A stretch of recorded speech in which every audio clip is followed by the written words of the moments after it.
Twongeye kubasuhuza mwebwe mukurikiye Mag TV Rwanda, hano nk'uko mubibona twaje gusura studio irenze cyane, turi Kabeza tuhuriye n'umukobwa, sinzi ngo yitwa nde gusa agiye kutwibwira. Njye amazina yanjye nitwa Kariza. Witwa nde? Nanjye nitwa Teta. Teta, umeze ute? Meze neza nta kibazo. Mwese Teta, hano urahakorera cyangwa waje gufata ifoto bisanzwe nk'abandi? Hano ndi umukozi. Uri umukozi? Ndahakorera. Mukora gute? Abantu bashobora kumva studio yanyu mbese yakumva bimeze gute? Nyine turafotora, dukora amavideyo n'ibindi byose mushaka twabakorera nta kibazo. Urabikunda se cyangwa nyine ni ibintu byakujemo tubisanga hano? Ndabikunda cyane ndetse ndi proud yabyo. Okay. Nese Teta, utaha hehe? Mu rugo? Mu rugo ni Kabuga. Bivuze ngo uratega ukaza hano cyangwa? Ndatega nkaza. Okay. Teta, ni iki kintu nyine ushobora gushishikariza buri muntu wese udukurikiye ashaka kumva ibintu ukora akumva bikunze, wamuca intege cyangwa yabikomeza? Nyine ikintu namushishikariza ni usubira kugira ngo nyine ni ibintu birenze biryoheye amaso, kubikora kubyumva nyine ni ibintu biba ari byiza cyane kabisa.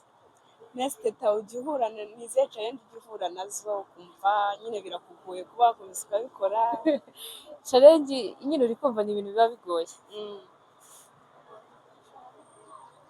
Ndetse nari nifite. Okay. So Teta, tubwire, ugira umukunzi? Yego, umukunzi ndamufite. Umukunzi wawe akora iki? Muri aho neza. Ushaka guhagarara hagati yanyu? Ntacyo bitwaye. Sanze muganira ariko ngize amatsiko yo kumenya ibintu muganira. Yego, uyu mbega bimeze nka kera mukiga muri warangije segonderi. Nawe wararangije. Yego. Iyo kera wenda nka directeur yasangaga muhagaze wenda nko hafi y'ahantu bafungiraga inguni, agaturuka nk'ari agasanga muri nk'abakobwa babiri wenda yaje azi ko muri abahungu. Ni iki mwikabaga mwatekereza ko ikigo kibona directeur? Twatekerezaga inkoni agiye kuturya cyangwa se kutwirukana akadutuma ababyeyi. Gusa direct twahitaga dushaka ahantu tujya nyine kwihisha kugira nyine atubone. None se niyo wenda directeur yagutumizaga utazi ikintu agushakira ukajya ukumva barakubwiye ngo directeur aragushaka, wagiraga ubwoba bw'iki? Akenshi waba uzi ko ugiye gutaha cyangwa gukubitwa. Wakoze iki? Ntabwo uhita utekereza ikosa, ikintu cya mbere ni ubwoba ugira, kuko dumenyereye ko ntabwo Headmaster yaguhamagara ikintu cyane cyane iyo ufite boyfriend. Aho ngaho tayari uba ugiye gutaha. Washoje segonderi ugeze boyfriend bangahe? Babiri bonyine. Umubare wari wibagiwe? Oya, ntabwo nari nkibagiwe, ahubwo nyine nuko urabona ukuntu byari bigenze. Uwa mbere muri senior 1 n'uwa kabiri muri senior 6. Oya, senior 4. Watangiye gukunda ugeze rero? Wari kwatangiye primaire. Cyane. Uyu ni umbwije ukuri. Oya, ntabwo nkubeshye. Oya. Sanze muganira. None se witwa nde? Nitwa Teta. Teta? Nitwa Kariza. Baricyo muganira musigara mwiganirira ariko wowe wabeshye. Ntabwo nakubeshye. Ntabwo washoje segonderi kumenya. Oya, ni ukuri. Biri seri. Ntabwo nakubeshye. Wowe rata umuntu waguterese bwa mbere yaguterese mu wa kangahe? Urumva ikintu nahoze mba ngenda nihuta, nigaga P2 wenda aho ngaho. P2? Cyane. Uyu noneho ararenze. P2? Primary? Cyane. Ubuse aba ex bawe bamaze kuba bande? Ni benshi kuko ngiye hose mba ngomba guhura nabo. Ni ukuvuga ngo karitsiye yose ugiyemo ntabwo namubura. Ishuri muri vakansi wagiye gusura ahantu runaka ugomba kuvayo wonyine. Ni benshi cyane, harimo n'abo mba ntibuka. N'ubutibuka. Ninde muntu muri abo bose mwakundanye wagukoreye akantu ka danje ku buryo utajya mwibagirwa mu bandi? Ni umutipe utegaga senior 2. Senior 2? Oya, ngo mbeshye. Senior 2 noneho kubera ukuntu bafata mwafunze inguni, bavuga ko umuntu ari bukubitwe inkoni 10.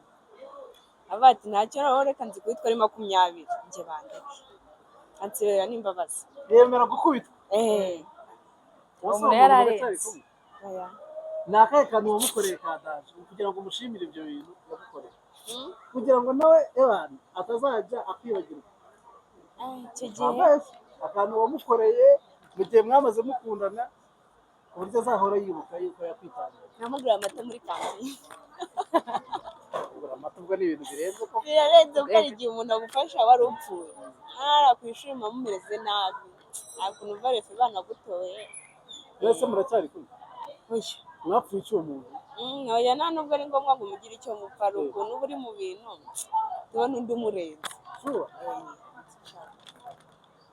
abyumvise yamwumvise uwo muri kumwe uyu munsi ubu ngubu ubu ntafite ubwoba ko nawe saraharira uri ntawe uri hari single hari ukuntu ujya mu bintu kenshi ukabirambira ukaba bivuyeho abantu batureba badukurikiye uyu mukobwa ari ku isoko uri ku isoko ndi ku isoko umuntu uzakumbaza uzavuge yuko uri free ndi ameze neza free arashyushye ubu ngubu si neza baragufashe bose njyewe cyangwa muri ba bandi babiri batubwiye harimo ugihari muri ba bandi babiri hari ugihari mumaranye imyaka ingahe ni myinshi cyane 6. ni irihe banga ukoresha byananiye uyu nguyu ahora atandukana n'abahungu uzi ni irihe banga uzi ukoresha uzi si impamvu nyine buriya nta cyizere yigirira cyangwa se bajya bagirana hagati yabo gusa nyine iyo umuntu nyine uwo muntu mwizeye nta kinanirana byose birashoboka sure nataye wowe ndumva mu rukundo wizirika ntabwo ari ukwizirika okay sanze mwiganira rero reka mbareke mukomeze muganire ubwo ngubwo wowe uri ku isoko wowe wavuye ku isoko yewe ntabwo ndi ku isoko niba wikuye ku isoko wambesha nta oya ntabwo ndi ku isoko nanjye ntabwo nyiri ku isoko kandi inama yazivuze ndagiye kureba muri ba bandi muri ba bandi basigaye agiye gusubirayo ariko se mbizi bivuze ngo ahubwo kugurira akantu kubera ko mugiriye inama nziza agomba kugutama mbizi ukuri ni akahe kantu umuhungu mwakundanye yagusabye ukanga mugatandukana ni akahe ko njya kumusura utambeshye ubu nta muhungu urabeshye cyane ntawe bose duhurira ubu nta imihanda muhungu urasura none ntabwo bishoboka umuntu ukora break up gutya ngo nta muhungu ajya asura ahubwo yarabasuye ari kugira isoni zo kutubwira ibyo ariko n'ubu ntacyo turi bugutware ushatse watwibwirira ahubwo ikatubwira ibanga ukoresha oya abantu barumirwa mbwiza ukuri wowe muri ba bandi babiri bose barabasuye ya nasuye asuye ubu nyine wowe ninakubwiye tumaranye imyaka 6 ni iki kintu cya mbere cyakubayeho ni iki kintu cya mbere cyakubayeho ni iki kintu cya mbere cyakubayeho ugiye gusura umuhungu kikakubaho utatekerezaga ko cyaba wese icyo kintu se ikintu cyangoye ni ukumbwira nicare mutekere ibirisi hanyuma umaze guhisha turarya mumaze kurya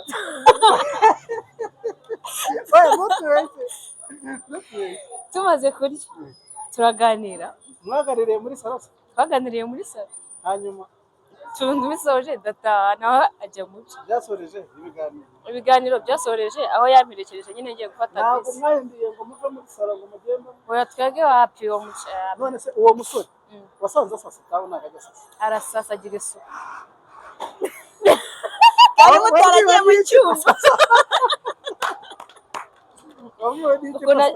nyine hari ukuntu winjira oya fate reka mbaze uba witonze nyine wapi baza wumve nyine hari abasore bose uri kubyumva ntabwo ariko bose baba bafite amarido cyangwa ukuntu winjira nyine ugasanga umuryango urakinguye kumva ntabwo wagenda direct utari byo ku ruhande ngo urebe ibiri kuhabera ngenda ninjiye gutya ndeba ku ruhande mbona nyine hameze neza neza n'imyenda imanitse neza itajagaraye iyo myenda ntabwo nayibonye kubera nyine kumvira ahantu utamenya ariko nyine nabonye uburiri